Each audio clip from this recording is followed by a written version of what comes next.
nous sommes le lycée Léonard de Vinci, nous sommes des terminales STIDD. Voici mon collègue en e-tech, Dorian. Voici mon collègue en énergie environnementale, Mathis. Et moi-même en SIN, Anna.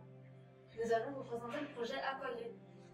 L'aquagreen va consister à traiter les eaux stagnantes, notamment les bassins et les mares, en oxygénant l'eau via une pompe, ce qui limitera l'eutrophisation. L'eutrophisation, c'est un processus qui se déroule dans les bassins, notamment quand il y a trop de nutriments dans l'eau.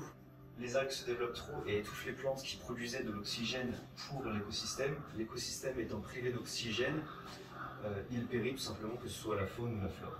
Donc, pour les problématiques, on a comment assurer l'alimentation par énergie renouvelable et distribuer l'énergie électrique dans un système.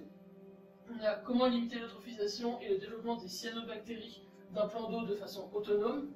On a comment l'innovation technologique peut-elle améliorer la gestion de l'eau. Et d'un point de vue sociétal, comment le système permet d'économiser de l'énergie. Donc, on aura une pompe qui va oxygéner l'eau, ce qui permettra de purifier l'eau stagnante, notamment en l'oxygénant.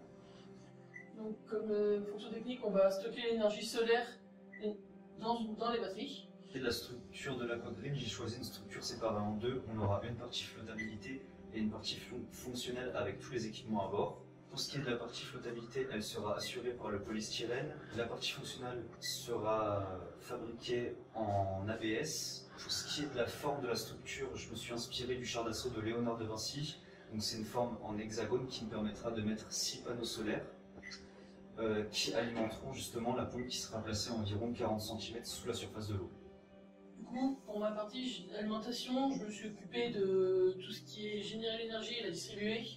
J'ai notamment utilisé des panneaux solaires et un régulateur pour charger la batterie, afin que la structure soit autonome pendant plusieurs jours.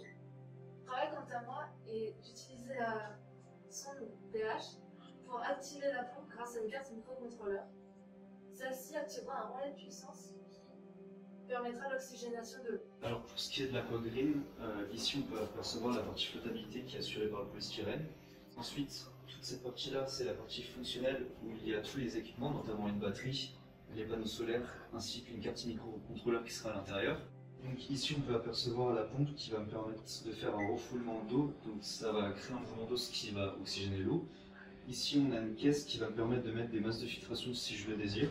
C'est pas obligatoire, mais ça me permettra de mieux traiter l'eau stagnante. Ici, on a un régulateur de pression, donc ça va me permettre d'augmenter la pression si jamais j'ai pas assez d'eau qui sort par mon tuyau. Comme indiqué dans le cahier des charges, j'ai utilisé des panneaux solaires pour rendre la structure autonome. Et grâce à mon camarade Dorian, j'ai pu savoir à peu près combien on met dans la structure pour la rendre autonome. Donc les panneaux solaires chargeront la batterie afin que la structure puisse être autonome plusieurs jours. L'aquagreen évite donc l'eutrophisation.